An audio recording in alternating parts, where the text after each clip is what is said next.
ভিডিওতে আমরা পারমাণবিক গুরুত্ব নিয়ে আলোচনা করেছিলাম এবং সেটা সীমাবদ্ধ ছিল আমাদের মৌলের পরমাণুর ক্ষেত্রে। এবার আমরা ডিসকাশন করব আণবিক গুরুত্ব নিয়ে, যেটা কিনা অণুর সঙ্গে রিলেটেড। অর্থাৎ আমাদের এবারে যে ডিসকাশনটা হবে সেটা অণুর সঙ্গে রিলেটেড। অণু বলতে কী বোঝায়? অণু বলতে যেখানে পরমাণুর সমষ্টি হতে পারে, অথবা যেটা অণু বলতে বোঝায় যে যার মধ্যে কোনো একটা পদার্থের স্বাধীন সত্তা বজায় থাকবে। ঠিক আছে, যেরকম H2 একটা অণু, Cl2 একটা অণু, He একটা অণু, H2SO4 একটা অণু, HCl একটা অণু, এবার সবগুলো হচ্ছে অণু। তো অণু এখানে সাধারণত আমাদের এক্সাম্পলের মধ্যে দু রকম হতে পারে। একটা হচ্ছে মৌলিক অণু, যেখানে যে যতগুলো পরমাণু আছে সবগুলো একই মৌলের। আবার হতে পারে যৌগিক অণু, যেখানটা কী হয়েছে যে পরমাণুগুলো দ্বারা যৌগটা গঠিত বা অণুটা গঠিত, তার মধ্যে একাধিক পরমাণু। যেরকম হাইড্রোজেন কী আছে, হাইড্রোজেন একটা আলাদা মৌল, সালফার একটা আলাদা মৌল, অক্সিজেন আলাদা মৌল, যার ফলে সালফিউরিক অ্যাসিড যেটা আছে এই H2SO4 এটা কিন্তু যৌগিক অণু। ঠিক আছে, তো যাই হোক, আমাদের ডিসকাশনে যেটা কেন্দ্রবিন্দু সেটা হচ্ছে আণবিক গুরুত্ব। আণবিক গুরুত্ব কী ব্যাপারটা, সেটা ঠিক আগের মতোই, যে আমরা একটা অণুর যখন ওজন নির্ণয় করতে চাই তখন তাকে দাঁড়িপাল্লা মাপা যায় না। তো কাজে এদেরকে ওজন মাপার ক্ষেত্রে বা এদের প্রভাব মাপার ক্ষেত্রে আমরা সাধারণত ইউজ করি কি, সেই পারমাণবিক গুরুত্ব নির্ণয়ের ক্ষেত্রে যেরকম ইউজ করা হয়েছিল তুলনামূলক সংখ্যা, এখানে কিন্তু তুলনামূলক সংখ্যাটাকে ইউজ করা হবে। তো সমস্ত কিছুই একই আছে, জাস্ট পার্থক্যটা কোথায়? পার্থক্যটা এখানে অণুকে নিয়ে ডিল করবো। তো সেই জন্য আণবিক গুরুত্বের যে সংজ্ঞা, সেই সংজ্ঞাটা হলো আণবিক গুরুত্ব সমান সমান একটি অণুর ভর divided by factor into reference মৌলের পারমাণবিক ভর। আগেই বলেছিলাম তোমাদেরকে যে রেফারেন্স মৌল হিসেবে আমরা কিন্তু সাধারণত ইউজ করে থাকি হাইড্রোজেন। যদি হাইড্রোজেন ইউজ করো তাহলে এখানে রেফারেন্স মৌল হিসেবে থাকবে হাইড্রোজেনের একটা পরমাণু ভর, ফ্যাক্টর হবে হচ্ছে 1। আচ্ছা, যদি আমরা অক্সিজেন ইউজ করি তাহলে ফ্যাক্টর হবে 1/8, তখন এখানে হবে হচ্ছে অক্সিজেনের একটি পরমাণু ভর। আর যদি ক্লোরিন ইউজ করো তাহলে ফ্যাক্টর হবে 1/335.5, তখন এখানে হয়ে যাবে ক্লোরিন পরমাণু একটা ভর। C12 যদি ইউজ করো তাহলে আসবে ফ্যাক্টর হয়ে যাবে 1/12, আর হচ্ছে একটি পরমাণু C12 একটি পরমাণু ভর। তো কাজে এখানে কিন্তু সেই আগের সমীকরণটার সঙ্গে এই সমীকরণের বিশেষ কোনো পার্থক্য নেই। শুধু পার্থক্যটা কোথায়? শুধু পার্থক্যটা হচ্ছে এখানে যে ডিসকাশনটা হচ্ছে সেটা হচ্ছে অণুর ভর নিয়ে। অর্থাৎ কী হচ্ছে, একটা অণুর ভর যদি আমি হাইড্রোজেনের সাপেক্ষে বলি তাহলে সেক্ষেত্রে বলতে হয় একটা অণুর ভর একটা হাইড্রোজেন পরমাণুর ভরের কত গুণ। তো এটাই হচ্ছে সেই অণুটার আণবিক গুরুত্ব। তো আণবিক গুরুত্ব আমরা নির্ণয়ের জন্য আমরা যেটা সাধারণত করি, সাপোজ তোমাকে বলা হলো H2SO4 আণবিক গুরুত্ব কত নির্ণয় করো। তো H2SO4 আণবিক গুরুত্ব যদি নির্ণয় করতে হয় তাহলে সেক্ষেত্রে আমরা যেটা করব সেটা হচ্ছে আমরা আগে হাইড্রোজেন, সালফার আর অক্সিজেনের পারমাণবিক গুরুত্বগুলোকে আগে বিচার করব। হাইড্রোজেনের পারমাণবিক গুরুত্ব হচ্ছে 1, সালফার হচ্ছে 32, অক্সিজেন হচ্ছে 16। সেই সুবাদে আমাদের H2SO4 আণবিক গুরুত্ব কত হবে? আণবিক গুরুত্ব ইজিক্যাল টু আসবে হলো সমান সমান, আমরা আণবিক গুরুত্বকে সাধারণত ক্যাপিটাল M দিয়ে লিখি। ইজিক্যাল টু আসবে হাইড্রোজেনের জায়গায় লিখবো তুমি 1, হাইড্রোজেন এখানে নিচে আছে 2, ইন্টু 2 করবো, প্লাস ওজনটা আসবে, সালফার আছে কয়েকখানা, সালফার আছে একখানা, তার হচ্ছে 32, যার ওজন 32, প্লাস অক্সিজেনের এক একটা জন্য আছে 16 করে, অর্থাৎ 4খানা আছে, তাহলে 4টা 16 16 × 4 ইজিক্যাল টু কাউন্টিং করলে আসবে 98। তো কাজে এইভাবে কিন্তু হিসাবটা হবে। অর্থাৎ একটা অণুর ভর কত দাঁড়াচ্ছে? একটা অণুর ভর যেটা দাঁড়াচ্ছে সেটা হচ্ছে দুটো হাইড্রোজেন পরমাণুর ভর প্লাস একটা সালফার পরমাণুর ভর প্লাস 4টা অক্সিজেন পরমাণুর ভর। এগুলোকে টোটালটাকে যোগ করতে হচ্ছে, যার জন্য একটা হাইড্রোজেনের জন্য 1, সালফারের হচ্ছে একটা আছে 32 করে, আর 40 হচ্ছে 4টা হচ্ছে অক্সিজেন 4টা আছে কত করে?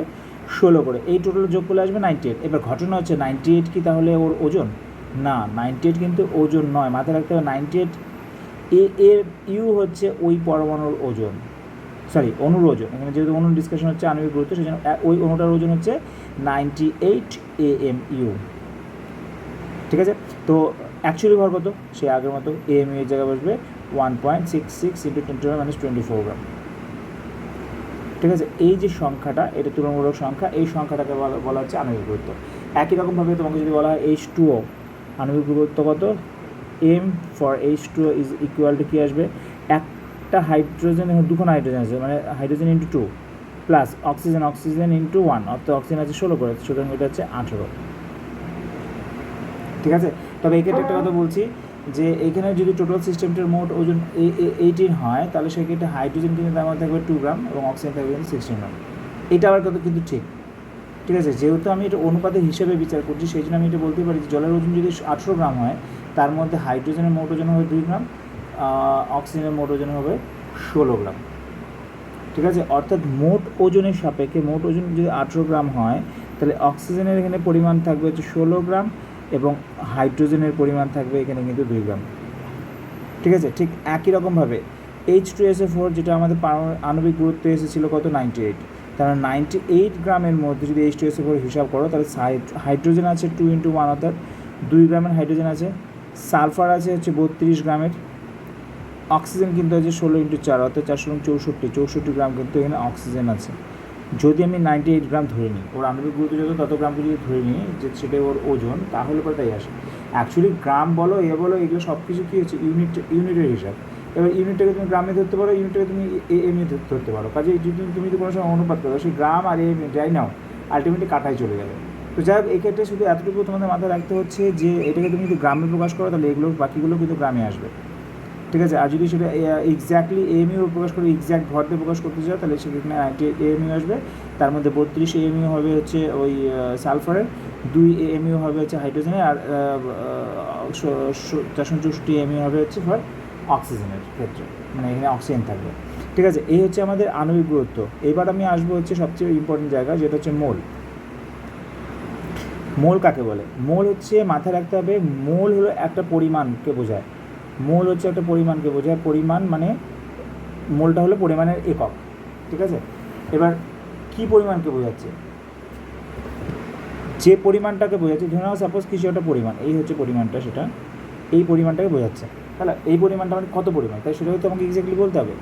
যে পরিমাণের মধ্যে 6.023 × 10⁻23 সংখ্যক অণু থাকবে সেটাকে বলা হবে 1 মোল অথবা 1 গ্রাম অণু, যেটাকে আমরা সাধারণত লিখি হচ্ছে স্মল এন দিয়ে, নোটেশন করা হয় স্মল এন দিয়ে।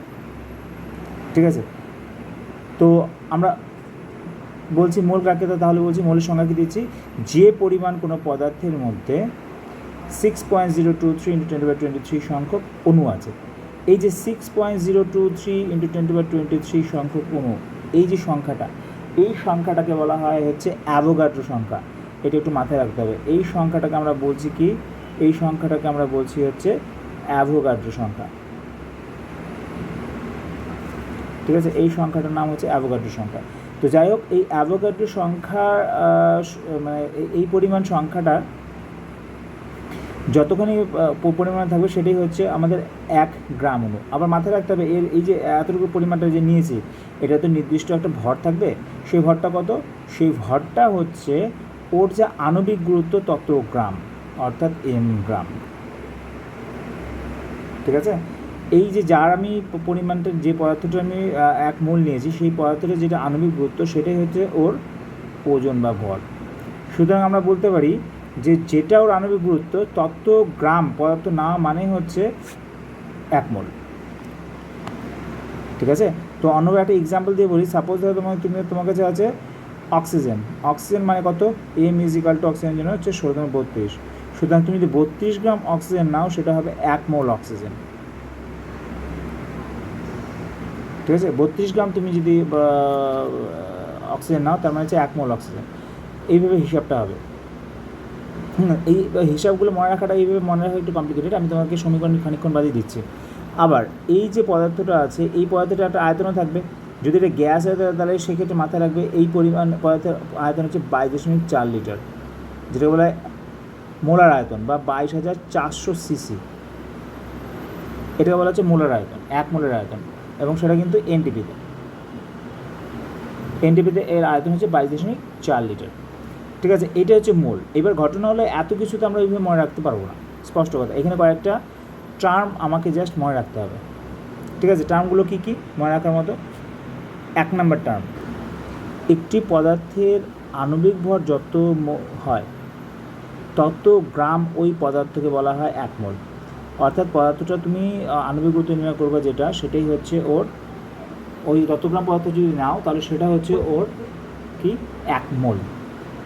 ঠিক আছে, নাম্বার 2 যেটা আসে সেটা হচ্ছে 1 মোলে অণুর সংখ্যা হলো 6.023 × 10⁻23। অর্থাৎ 1 মোলের মধ্যে যে যত সংখ্যক অণু থাকবে সেটাই হচ্ছে অ্যাভোগাড্রো সংখ্যা। তার মান হচ্ছে 6.023 × 10⁻23। আবার 1 মোল কোনো গ্যাসের এসটিপিতে যা আয়তন সেটা হচ্ছে 22.4 লিটার, যেটাকে আমরা বলছি মোলার আয়তন।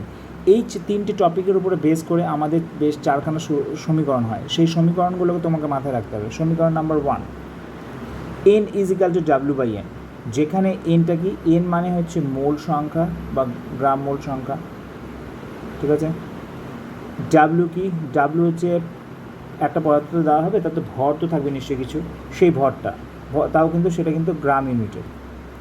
এম কি, এম হচ্ছে ওই পদার্থটার আণবিক ভর বা আণবিক গুরুত্ব, ঠিক আছে। এটা হচ্ছে প্রথম সমীকরণ, n = W/m, অর্থাৎ পরিমাণকে যদি আমরা আণবিক গুরুত্বে ভাগ করি তাহলে তার আমরা মোল সংখ্যা পেয়ে থাকি, ঠিক আছে। সমীকরণ নাম্বার 2, n = n × na, যেখানে ক্যাপিটাল N মানে হচ্ছে অণুর সংখ্যা, মানে ওই যে পরিমাণ পদার্থ নিয়েছে তার মধ্যে অণুর সংখ্যা। n হচ্ছে যেখানে পেয়েছি আমি মোল সংখ্যা, এবং Na হচ্ছে অ্যাভোগাড্রো সংখ্যা, যার মান 6.023 × 1023। অর্থাৎ তুমি যদি এইখানে n এর মানটা এই সমীকরণ থেকে পুট করতে যাও তাহলে সেক্ষেত্রে সমীকরণটা আসবে, দেখো, W/m × অ্যাভোগাড্রো সংখ্যা, অ্যাভোগাড্রো সংখ্যা মানে 6.023 × 1023। এতগুলো থাকবে হচ্ছে আমাদের অণুর সংখ্যা। নাম্বার থার্ড সমীকরণটা হচ্ছে যে আয়তন, ভি হচ্ছে এখানটায় V = n × Vm, ঠিক আছে। এখানে আয়তন নিয়ে ডিসকাশনটা হচ্ছে। 3 নম্বর সমীকরণ যেটা আছে সেটা হচ্ছে V = n × Vm, যেখানে n আমরা অলরেডি জানি মোল সংখ্যা, অর্থাৎ কিছু পরিমাণ পদার্থ আছে তার মোল সংখ্যা, V হচ্ছে ওই মানে পরিমাণ পদার্থটার আয়তন, আর Vm হচ্ছে মোলার আয়তন। মোলার আয়তন মানে 1 মোলের যে আয়তন হয়, এটা সাধারণত মান হয়, দেখো n এর জায়গায় আমরা বসাবো যে আগের সমীকরণ থেকে W/m × Vm এর মান দাঁড়াচ্ছে হলো 22.4 লিটার। তুমি যদি লিটার ইউনিটে আনো তো 22.4 লিটার, আর যদি তুমি সিসিতে নিয়ে আসো তাহলে আসবে 22,400 সিসি, ঠিক আছে। তো এই হিসাবে কিন্তু আমাদের অ্যাকচুয়ালি হিসাবগুলো হয়ে থাকে, মানে গণনাগুলো হয়ে থাকে।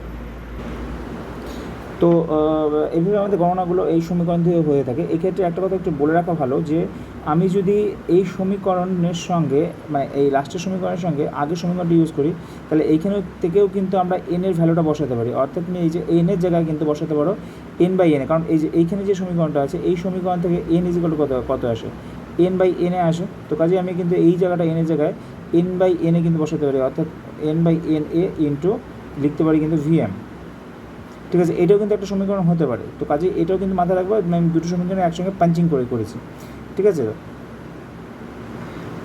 আচ্ছা, এইগুলো থার্ড সমীকরণ। এরপর আসলে ফোর্থ সমীকরণের ক্ষেত্রে n' = x × n, যেখানে n' মানে কি, n' মানে হতে পারে পরমাণুর সংখ্যা, হতে পারে আয়ন সংখ্যা, হতে পারে ইলেকট্রন সংখ্যা, হতে পারে প্রোটন সংখ্যা, ঠিক আছে। আর এক্স মানে কি, এক্স মানে যদি পরমাণুর সংখ্যার হিসাব হয় তাহলে ওই একটা অণুতে ওই পরমাণু কটা আছে, অথবা একটা অণুতে কটা আয়ন আছে, অথবা একটা অণুতে কটা ইলেকট্রন আছে, বা একটা অণুতে কটা প্রোটন আছে, সেই হিসাবে ক্যালকুলেশনটা হয়, ঠিক আছে। n' মানে কি হচ্ছে, আমি যদি শুধুমাত্র পরমাণুর সংখ্যার উপরে বিচার করি তাহলে n' হচ্ছে পরমাণুর সংখ্যা = x, মানে কি, x মানে হচ্ছে একটা অণুতে পরমাণু কটা আছে ইন্টু এখানে অণুর সংখ্যা, যেটা কিনা আমি এই যে এই সমীকরণ 2 নম্বর সমীকরণ থেকে কিন্তু পেয়ে যাবো, ঠিক আছে। যার জন্য এই সমীকরণটাকে আমরা লিখতে পারি x × n এর জায়গায় আমরা বসাতে n × na, এইটাও কিন্তু এই সমীকরণটার বিস্তারিত রূপ, ঠিক আছে। এই হচ্ছে আমাদের 4টা সমীকরণ। আবার সমীকরণ 4টা বলছি। প্রথম সমীকরণ যেটা আছে সেটা হচ্ছে n = W/m, দ্বিতীয় সমীকরণ যেটা আছে n = n × na, তৃতীয় সমীকরণ যেটা আছে V = n × Vm, আর চতুর্থ সমীকরণ যেটা আছে n' = x × n, ঠিক আছে। এই হচ্ছে আমাদের মোট সমীকরণ। হ্যাঁ, তো এই সমীকরণগুলোকে দিয়ে আমরা কীভাবে ইউটিলাইজ করে কিছু গাণিতিক সমস্যা সমাধান করি সেটা চলো এবার দেখব। তো প্রথম কোশ্চেন যেটা আছে 35.5 গ্রাম ক্লোরিনের অণুর সংখ্যা 6.02 × 1023, ঠিক না ভুল। দেখো এখানে হিসাবের কথা আমরা আসবো। প্রথমে এটা দেওয়া আছে, এটা কী নোটেশনের অনুযায়ী দেওয়া আছে সেটা আগে লিখবো হচ্ছে W = 35.5 গ্রাম, ওকে। আচ্ছা, এখানে ক্লোরিন অণু আছে Cl2 জন্য m = আসবে যে 35.5 গ্রাম, ঠিক আছে। বলেছে অণুর সংখ্যা এত। এবার আমাদের হিসাব তাহলে করি যে অণুর সংখ্যাটা কত, আমরা অর্থাৎ n হিসাব করতে চলেছি। আমরা জানি অণুর সংখ্যার সমীকরণ যেটা, যে সমীকরণটা আমরা ইউজ করবো সেই সমীকরণটা হচ্ছে n = n × na, রাইট। তো n × na যদি অ্যাপ্লাই করি তাহলে সেক্ষেত্রে n এর জায়গায় আমরা বসাবো হচ্ছে W/m × অ্যাভোগাড্রো সংখ্যা, ঠিক আছে, na। তো এবার আমরা কী করবো, কিন্তু সরাসরি ডেটাগুলো ইনপুট করবো। ডেটাগুলো যদি ইনপুট করি তাহলে কত আসবে, ডাব্লুর জায়গায় বসছে আমাদের 35.5 ডিভাইডেড বাই এমের জায়গায় বসছে হচ্ছে 35.5 ইন্টু এন এ, মানে অ্যাভোগাড্রো সংখ্যা 6.023 ইন্টু 10^23। তাহলে এটা কাটাকাটি করলে টোটাল এটা চলে আসবে হচ্ছে ইকুয়াল টু 6.023 ইন্টু 10^23। তাহলে কথাটা মোটামুটিভাবে ঠিক না ভুল সেই যদি বিচার করতে যাই আমরা, তাহলে সেক্ষেত্রে বলতে হয় উত্তরটা মোটামুটিভাবে ঠিকই আছে। ঠিক আছে, এটা গেল আমাদের প্রথম কোশ্চেন। দ্বিতীয় কোশ্চেনে আসি। দ্বিতীয় কোশ্চেনটা হচ্ছে 0.52 গ্রাম অ্যাসিটিলিনের মধ্যে কত সংখ্যক অ্যাসিটিলিন অণু আছে। তাহলে এই ক্ষেত্রে আমাদের লিখে নিতে হবে যে কী কী দেওয়া আছে। দেখো প্রদত্ত, প্রথমে এই অংশটুকু আসি। এখানে কী দেওয়া আছে, প্রদত্ত দেওয়া আছে ডাব্লিউ ইজ ইকুয়াল টু 0.52 গ্রাম। হ্যাঁ, তো নোটেশনগুলো কিন্তু ইম্পর্টেন্ট, নোটেশনগুলোকে আইডেন্টিফাই তোমাকে করতেই হবে যে করে। এর সঙ্গে বলা আছে অ্যাসিটিলিন, অ্যাসিটিলিনের সংকেত হচ্ছে C2H2। যেহেতু তুমি সংকেত জানো সেই জন্য আমরা কী করবো, এম ইজ ইকুয়াল টু কত বসিয়ে দেবো। কার্বনের জন্য 12 করে আছে 2খানা, প্লাস হাইড্রোজেনের 1 করে আছে 2খানা, টোটাল হচ্ছে 24 আর 2 26। এই হচ্ছে ওর আণবিক ভর। ঠিক আছে, কত সংখ্যক তোমাকে বের করতে বলেছে, কত সংখ্যক অ্যাসিটিলিন অণু অর্থাৎ এন তোমাকে বের করতে হবে। তো আমাদের সূত্রটা হচ্ছে এই। এখন আমরা এই সূত্র অনুযায়ী আমরা কি জানি, আমরা আবার জানি যে N is equal to N into N এ, এই সূত্র আমরা জানি। সুতরাং আমরা ইনপুট করবো এবার এনের জায়গায় আমরা বসাতে পারি W/M ইন্টু এন এ। এবার আমরা ডেটা ইনপুট করি। ডেটা যখন ইনপুট করব তখন কি হচ্ছে, আমরা ডেটা ইনপুট করার ক্ষেত্রে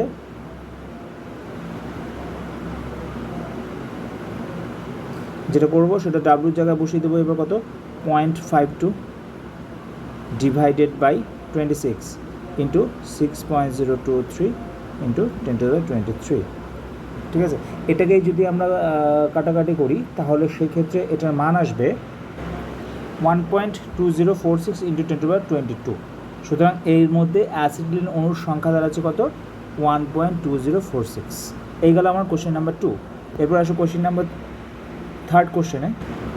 থার্ড কোশ্চেনে কিন্তু তাকে বলা আছে এসটিপিতে 4.48 লিটার ওজন গ্যাসে কত সংখ্যক অক্সিজেন পরমাণু আছে। অর্থাৎ এবার কিন্তু আমাদের যেটা নেওয়া হয়েছে সেটা ওজন O3। ঠিক আছে, এবার কী কী দেওয়া আছে লিখে নিই। দেওয়া আছে স্ট্যান্ডার্ড টেম্পারেচার প্রেশার, অর্থাৎ এসটিপি কথাটা উল্লেখ করা আছে হলো। তারপর আয়তন দিয়ে দিয়েছে V is equal two 44.8 litre, এটা বলা আছে হলো। কত সংখ্যক অক্সিজেন পরমাণু আছে, পরমাণুর সংখ্যা নির্ণয় করতে হবে, মানে এন প্রাইম নির্ণয় করতে হবে, কার জন্য, অক্সিজেনের জন্য, ইকুয়াল টু ওয়াট।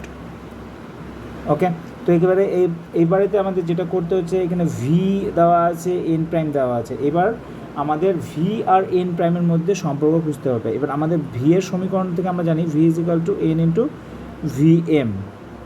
ঠিক আছে, আবার এন প্রাইমের সমীকরণ থেকে আমরা জানি N prime is equal to X into N.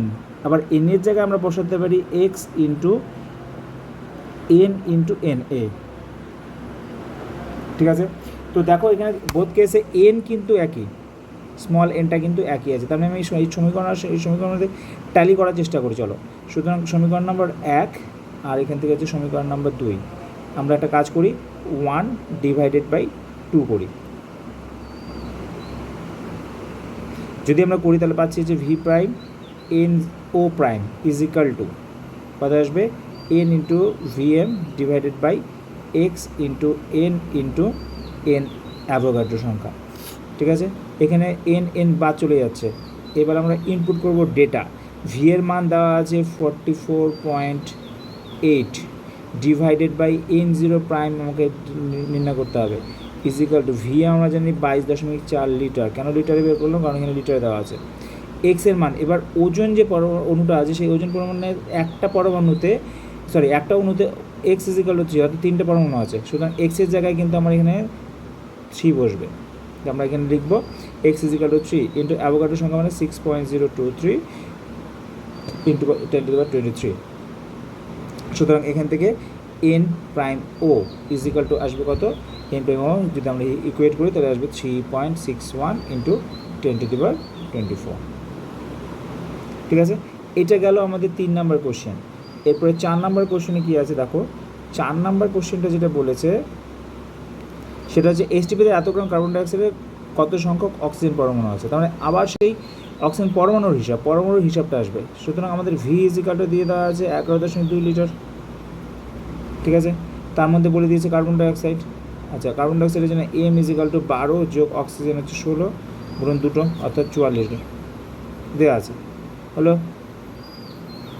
তোমাকে বের করতে হবে N prime O is equal to কত। এবার প্রাইম যখনই করতে হবে তখন এক্সের ভ্যালু আসবে। এক্স মানে দেখো কার্বন ডাইঅক্সাইড অণুতে অক্সিজেন পরমাণু আছে 2, তাহলে এক্স ইকাল টু 2। ঠিক আছে, ব্যাস। এবার এটা ইনপুট সেই আগের মতো, সেটা কি আমরা একটু আগে পেয়েছিলাম মনে আছে, V by N zero prime is equal to N into V M divided by X into N into N A. এবার এটা বাদ চলে গেছিলো। ঠিক আছে, আমরা সেই আগের সমীকরণটাই একবার সরাসরি ইউজ করলাম। এবার ভি এর জায়গায় বসাচ্ছি কত, ভি এখানে বলে দিয়েছে 11.2 litre divided by N zero কত বের করতে হবে তোমাকে, is equal to V M এর জায়গায় তুমি বসাচ্ছ হলো ভি এমটা 22.4 লিটার ডিভাইডেড বাই এক্স কত 2 গুণন এন এ হচ্ছে অ্যাভোগাড্রো সংখ্যা 6.023 ইন্টু 10^23। যখনই ইনপুট করবে তখনই তোমার এখান থেকে এন জিরো ভ্যালু আসবে কত, হিসাবটা করিনি এটা। ঠিক আছে, এই গেল হচ্ছে আমার 4 নম্বর। এরপর আসো 5 নম্বর। এখানে বলা হয়েছে 1 মিলিমোল কার্বন ডাইঅক্সাইড অণুর সংখ্যা কত। তো এখানে পরিমাণ যেটা দেওয়া আছে N is equal two 1 millimole. 1 millimole মানে কত মোল, 1 মিলি কথার অর্থ হচ্ছে 10⁻³ ঠিক আছে, সরি 10⁻³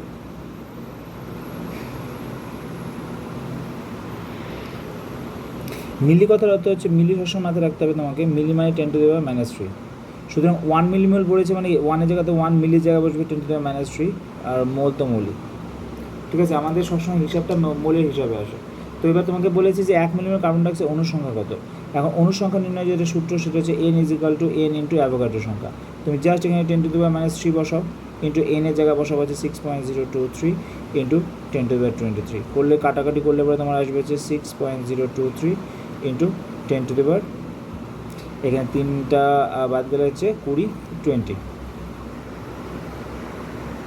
ঠিক আছে, আচ্ছা এরপর আসা হচ্ছে 6 নম্বরটা যেটা বলছে দেখো যে 220 মিলিগ্রাম কার্বন ডাইঅক্সাইড থেকে এত সংখ্যক অণু অপসারিত করা হলে কত সংখ্যক CO2 অণু পড়ে থাকে। তাহলে আগে তোমাকে বের করতে হবে যে 220 মিলিগ্রাম CO2 অণুর সংখ্যা কত।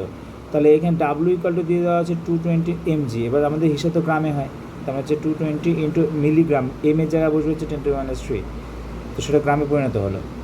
ঠিক আছে, এবার হচ্ছে কার্বন ডাইঅক্সাইড বলেছে, carbon dioxide M is equal to CO2 সংখ্যা কার্বনের জন্য 12, অক্সিজেন হচ্ছে 16 করে আছে 2খানা, তার হচ্ছে 44 গ্রাম, সরি 44।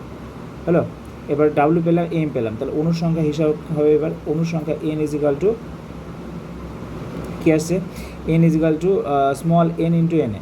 স্মল এন মানে W by M into N এ।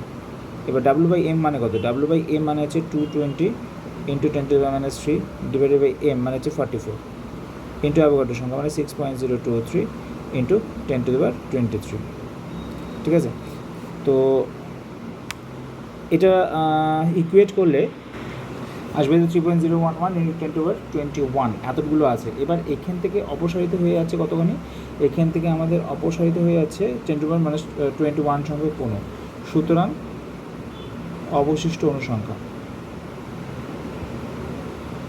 ফিজিক্যালটা আসবে 3.011 ইন্টু 10⁻21, এটার থেকে বাদ চলে যাবে 21 ফিজিক্যালটা আসবে 3.011, 10⁻21 কমন গেলে পরে থাকছে হচ্ছে এটা, অর্থাৎ 2.011 ইন্টু 10⁻21। এখানে কিন্তু সাবধান, কেউ ভুল করে কিন্তু এটার সঙ্গে এটা কেটে দিও না, কারণ এটা কিন্তু ইনটু আছে, এটা কিন্তু প্লাস মাইনাস নয়, একটু সাবধান। হ্যাঁ, এটা কিন্তু কনফিউজ করবে তোমাদের। ঠিক আছে, তো এটা হচ্ছে আমাদের উত্তর। হচ্ছে এই গেল আমাদের 6 নম্বরটা। এবার আসা হচ্ছে 7 নম্বর কোশ্চেনের উত্তরটা। 7 নম্বর কোশ্চেনে বলেছে এন ইজ ইকাল টু 0.5 মোল, বলে দিয়েছে SO2, তার মানে SO2-তে কতগুলো অক্সিজেন পরমাণু আছে, অর্থাৎ এক্স লাগবে আমাদের, এক্স ইকাল টু 2। এবার তোমাকে হিসাব করতে হবে N prime is equal to কত। এখন এন প্রাইমের ক্ষেত্রে আমরা জানি এন প্রাইম সমান এন ইন্টু ক্যাপিটাল এন, এবার sorry N A into x. ঠিক আছে, এটা আমরা জানি। দেখবে আমাদের যে সমীকরণ দেওয়া আছে সেখানে তাই দেওয়া আছে। এক্সের জায়গায় এখানে বসবে হচ্ছে 2, এন তো বলে দিয়েছে 0.5 মোল, আর অ্যাভোগাড্রোর সংখ্যা হচ্ছে 6.023 × 10⁻23। এটা যদি আমরা গুণ করি তাহলে সেক্ষেত্রে আসবে 6.022 এটা 1 আসবে, সেই 10⁻23। ঠিক আছে, জাস্ট আমাদের সমীকরণগুলোকে দেখো মাথায় রেখে খালি ইনপুট করে যেতে হচ্ছে, আর কিচ্ছু না অঙ্কগুলো। ঠিক আছে, এরপরটা আসো 8 নম্বরটা একটু আলাদা রকমের আছে, কিন্তু একই। দেখো একটি গ্যাসের মিশ্রণে অক্সিজেন এবং নাইট্রোজেন ওজন হিসেবে 1:4 অনুপাতে আছে, অর্থাৎ অক্সিজেন আছে, যদি ধরে নাও যে অক্সিজেন আছে 1 গ্রাম, তাহলে নাইট্রোজেন হবে হচ্ছে 4 গ্রাম। অণুর সংখ্যা অনুপাত কত? ঠিক আছে, অর্থাৎ অক্সিজেন ইজ টু নাইট্রোজেন। তাহলে আমি একটা কাজ করি, অক্সিজেনের পরিমাণ ধরে নিয়ে হচ্ছে 1 গ্রাম অক্সিজেন আছে, ঠিক নাইট্রোজেন থাকবে কতখানি? 4 গ্রাম। 1 গ্রাম মানে কত মোল? তাহলে হচ্ছে NO2 = কত মোল? NO2 মানে দাঁড়াচ্ছে যেটা, সেটা হচ্ছে 1 ডিভাইডেড বাই অক্সিজেন হচ্ছে 32 গ্রাম, 32 হচ্ছে আণবিক ভর। আবার এদিকে আসো, N2 = কি? 4 বাই অক্সিজেন 14×28। অ্যাকচুয়ালি আমরা N = W/M এই সূত্রটাই কিন্তু অ্যাপ্লাই করছি দুজনের আলাদা আলাদা করে। ঠিক আছে, তাহলে অণুর সংখ্যা যেটা আসবে সেই সূত্রটা কি আমরা জানি, N = N × NA অ্যাভোগাড্রোর সংখ্যা। ঠিক আছে, এবার আমি এই সমীকরণের জায়গায় N এর জায়গায় জাস্ট ইনপুট করি NO2 বাই N2। তাহলে N এর জায়গায় যদি NO2 বাই N2 ইউজ করি, তাহলে এই স্মল n এর জায়গায় তাই ব্যবহার করা হবে O2 বাই N2। আর অ্যাভোগাড্রোর সংখ্যা তো বোধ কেসে একই, যার জন্য এটা আমরা না লিখলে চলবে যে আমরা এটা বাদ দিয়ে দেবো। কারণ কি NA উপরে যা ভ্যালু আসবে নিচেও কিন্তু একই ভ্যালুই আসবে। NA উপরে অক্সিজেনের জন্য যা, নাইট্রোজেনের জন্য কিন্তু ঠিক একই জিনিসই আসে। এটা ধ্রুবক রাশি, সেই জন্য আমরা লিখবো না কিনা। আচ্ছা, এবার ইজিক্যাল টু কী দাঁড়াচ্ছে দেখো, এখানে ডেটাগুলো পুট করো। অক্সিজেন জন্য 1/32, এটা জন্য 4/28, অর্থাৎ চলে যাবে 28 উপরে, নিচে চলে যাবে 4 × 32, মানে যে 7/32। 7/32 এটা হচ্ছে ওর ওজন অনুপাত, সুতরাং 7:32 হচ্ছে ওদের অনুপাত হিসেবে দাঁড়াবে, অর্থাৎ অণুর সংখ্যার অনুপাত হিসেবে দাঁড়াবে। ঠিক আছে, আচ্ছা গেল, এটা হচ্ছে আমাদের 8 নাম্বার। এবার আসলে হচ্ছে 9 নাম্বার, এটা একদম সোজা। বলেছে যে একটি ইলেকট্রনের ভর এত, তাহলে 1 মোল ইলেকট্রন, 1 মোল ইলেকট্রন মানে কতগুলো ইলেকট্রন আছে? 6.023 × 10⁻23 সংখ্যক ইলেকট্রন আছে। এবার 1 মোল ইলেকট্রনের ভর, একটা ইলেকট্রন হয়ে যায় এত কেজি হয়, তাহলে 1 মোলের কত হবে? এটাকে আমাদের 9.11 × 10⁻31 কেজি দিয়ে গুণ করতে হচ্ছে। ঠিক আছে, নয়। এরপর আসো 10 নম্বরটা। 10 নম্বরটা থেকে কী আছে? বলেছে 273 কেলভিন এবং টি দেওয়া আছে 273 লিখে রাখি আমি আমার সুবিধার জন্য, কোনটা লাগবে এটা আমি জানি না। পি দেওয়া আছে 1 ATM, মানে এটা হচ্ছে বলে দিচ্ছে স্ট্যান্ডার্ড STP। ঠিক আছে, এটা বলে দিল, মানে ইনডিরেক্টলি বললো আর কি। এটি গ্যাসের 1 লিটারের ভর, অর্থাৎ ভি দেওয়া আছে 1 লিটার। ডাব্লু দেওয়া আছে কত? ডাব্লু বলে দিচ্ছে 2.054, হলে গ্যাসের আণবিক ভর কত? মানে এম তোমাকে ইকুয়েট করতে হবে। তাহলে আমরা এক কাজ করি, আগে ভি এর সমীকরণটা লিখি, ভি = N × VM। ঠিক আছে, এখান থেকে আসে দেখো ভি = N এর জায়গায় বসাবো W/M × VM। এখান থেকে তোমাকে ক্যাপিটাল এমটা বের করতে হবে, সুতরাং ক্যাপিটাল M = কত আসবে? W × VM/V। এবার মানগুলো ইনপুট করো। W জায়গায় বসে হচ্ছে 2.054, ইন্টু VM এর জায়গায় বসে হচ্ছে 22.4 লিটার, বা লিটার ইউনিটে আছে, এখানে আসবে 1। ঠিক আছে, সুতরাং এখান থেকে কাটাকাটি গুণাগুণি করলে আসবে 46, অর্থাৎ ওর আণবিক ভর হচ্ছে 46। ঠিক আছে, এই হচ্ছে আমাদের 10খানা কোশ্চেনের ডিসকাশন হলো, বাকি ডিসকাশন আবার পরে হবে। তো এই মুহূর্তে ভিডিওটা অনেক বড় হয়ে গেছে, 28 মিনিটের ভিডিও, তো তোমরা এটাকে দেখে যতটুকু পারো শেখো, না পারলে তারপরে আমাকে পরবর্তীতে আবার একটু জানাবে। ঠিক আছে, ওকে, থ্যাংক ইউ।